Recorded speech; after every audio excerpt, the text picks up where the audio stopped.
Hey, it's Wilfred Lehman here at Puerto Rico Real Estate, and thanks for stopping by. Just want to kind of briefly go over the process of buying a piece of property here in Puerto Rico, and we'll go more into depth on some of these sections, but I want to kind of give you a brief overview. So the first thing you want to do is definitely make sure you have your financing put together, or if you're paying cash, make sure you do have your cash, because the agents will require and will ask for proof of funds that you're paying cash, and if you're looking to finance, they're going to ask for an approval letter from a local bank or a bank that can do lending in Puerto Rico. So if you're from the States and you're going to use your bank there, make sure you ask them if they can lend in Puerto Rico.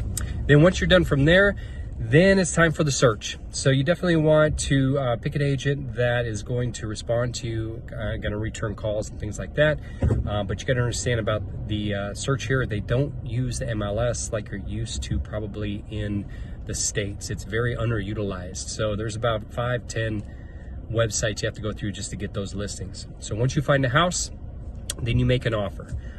Get used to not seeing standardized contracts here. There are none. Everybody kind of uses their own. So do your due diligence and make sure you go through every line on that contract. Now, once you have that, the terms and everything all accepted between you and the buyer or the seller, then it's off to closing. So a couple things you want to do is make sure you do your due diligence. Make sure your title is clean. Make sure there's no debt on the property.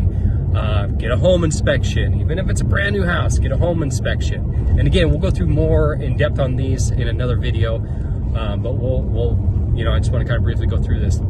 So once you make sure that all the paperwork, the title is clean and everything, then you go to closing. Closing is done usually at an attorney's office or your lender's office if you're using a lender. And once you go to closing, prior to closing, you should get a copy of the closing disclosure, which is the old HUD settlement statement, closing fees, things like that. And also review the sales deed.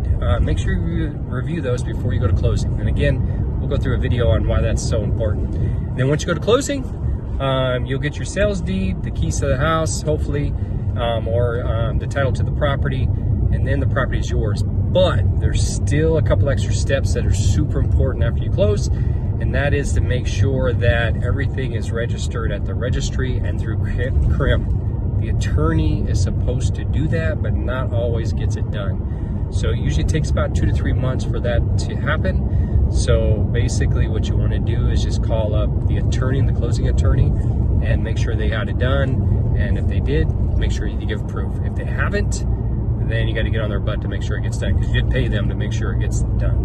All right. Hey, follow us for the. We're going to go more in depth on each one of these sections. It's super important so you understand how things work here. And if you have any other questions, or if you want to go more into detail one-on-one, feel free to contact me anytime. Whether you email me, you text me, you WhatsApp me, but better yet, I'd love to talk to you. Give us a call. Okay.